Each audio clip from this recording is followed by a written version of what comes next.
kulanti wacan oo wanaagsan daawadayaal dalkiinba meel kastoo aad joogtaan waxaad ku soo dhawaataan qodobada wararka Garmaal TV kuwooda ugu waaweyn waxaa ka mid ah dowladda Suudaan oo ka hadashay arrin xasaasi ah oo ku saabsan Ruushka. Haddaba maxay tahay arrintaasi warka ayaan idinkugu soo gudbin doonaa. Sidoo kale qodobada warka ku jira waxaa ka mid ah maxay tahay talada uu ra'iisul wasaaraha dalka Hindiya siiyay Putin. Faahfaahin arrintaasi ku saabsan waan idin soo gudbin doonaa.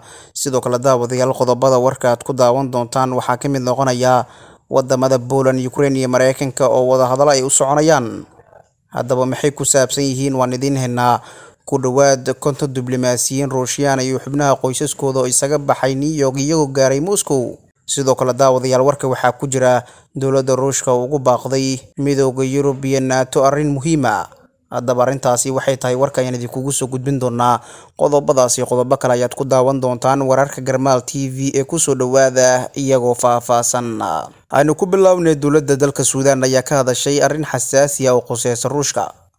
Ku-xigeenka madaxa golaha sare ee hay-adda dalka Suudaan Maxamed Xamdaan Dagaalo Xameti ayaa Khamiistii sheegay in Khartoum aysan wax diidma ahi ka qabin inay martigeliso saldhigga ciidamada badda ee Ruushka ee ku yaala dhulka dalkaasi, iyadoo shuruud looga dhigay in aanu khatar ku noqon amniga qaranka, sida uu sheegay wargeyska lagu magacaabo Ashriq al-Aswad.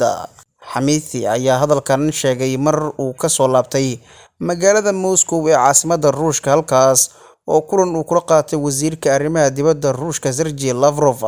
Haddii waddan uu rabo inuu furto saldhig ciidan oo aan khatar gelinaynin amniga qaranka, wax dhibaato ah ma jiro, ha noqoto Ruushka amaba qof kale, ayuu yiri.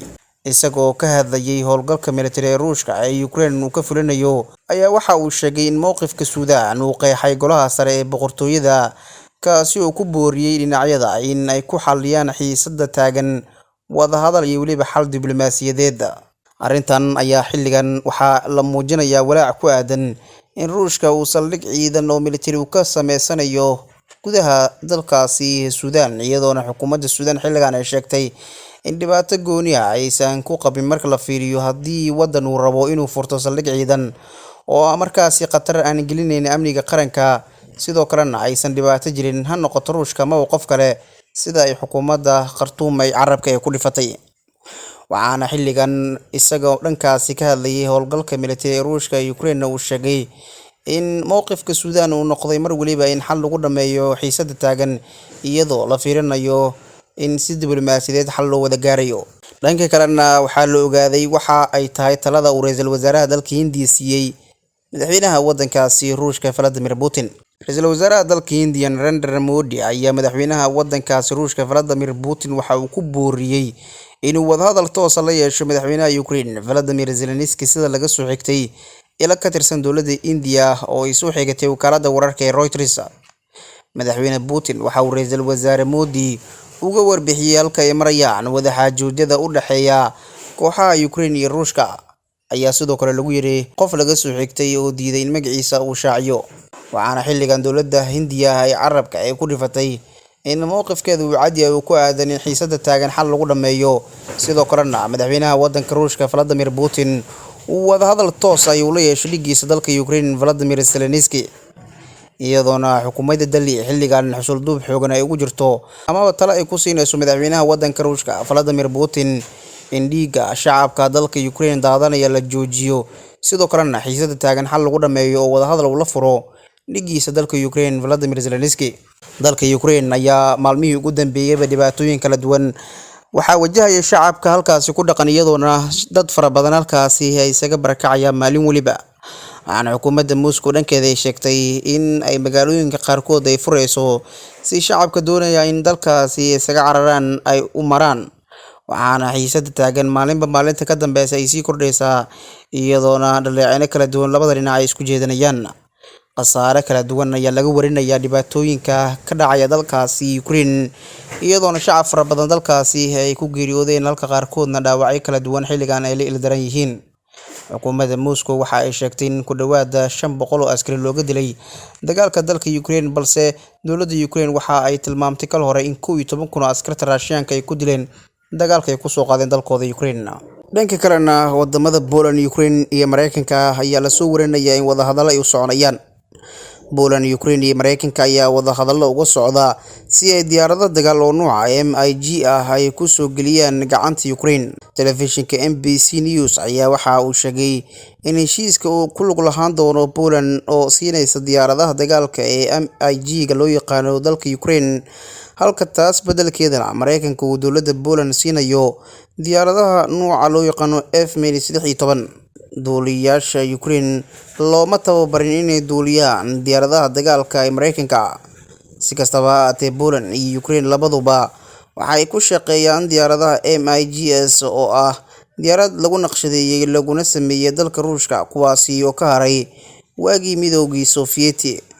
Waxaana xilligan wadahadallada u soconaya wadamada Poland, Ukraine iyo Mareykanka ay diiradda ku saarayaan sidii wadamadaasi isaga kaashan lahaayeen gulufka colaadeed oo Ruushka uu ka wado wadankaasi Ukraine, iyadoona marka la fiiriyo dowladda Poland la tilmaamayo in ay ka caawinayso dowladda Ukraine sidii ay ku heli lahayd diyaaradaha nuuca MiG-ga loo yaqaano, halka Mareykanka uu siinayo Poland diyaaradaha nuucoodu yahay F-16 oo kala horena uu tilmaamay in tiraaca Yemen ay ku wareejinayaan xukuumadda Warsaw.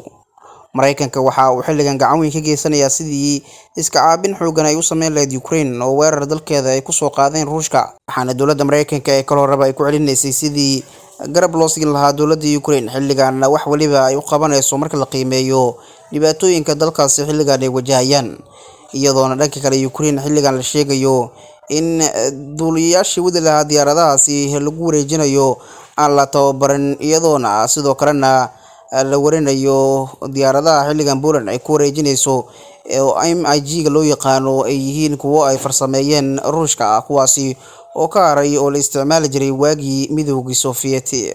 Dhanka kalena ku dhawaad 50 diblomaasiyiin Russian iyo xubno qoysaskooda ayaa ka ambabaxay magaalada New York ee Mareykanka iyagoo aaday magaalada Moscow Axaddii, sida ay sheegtay wakaaladda wararka Ruushka ee lagu magacaabo RIA.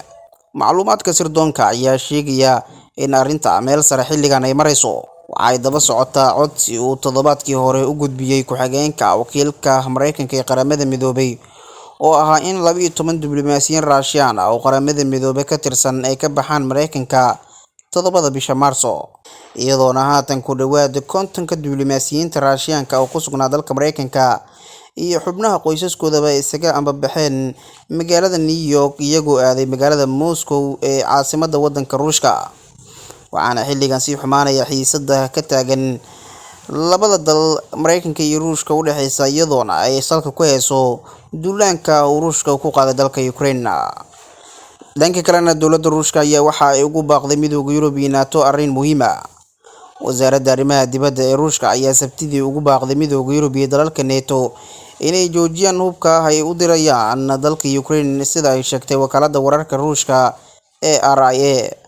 Waxay sheegtay Moscow ay si gaar ah uga walacsan tahay in gantaalada Stinger-ka la qaadi karo ay markaasi ku dambeyn karaan gacanta argagixisada, taasi oo khatar ku ah shirkadaha diyaaradaha. Macluumaadka sirdoonka waxay sheegayaan in Ruushka mar waliba oo hub la keenay Ukraine uu isagana geenayo hub ka tiro badan, iyadoona ay heegan ay ku jiraan ciidanka nuclear-ka Ruushka. Lama oga halka ay wax ku dambeyn doonaan, iyadoona xiisadda maalinba maalinta ka dambeysa ay cirka isku sii shareerayso, waxaana weli taagan baaqyada beesha caalamka ee ku aadan xiisadda taagan xilligan xal diblomaasiyadeed lagu dhameeyo.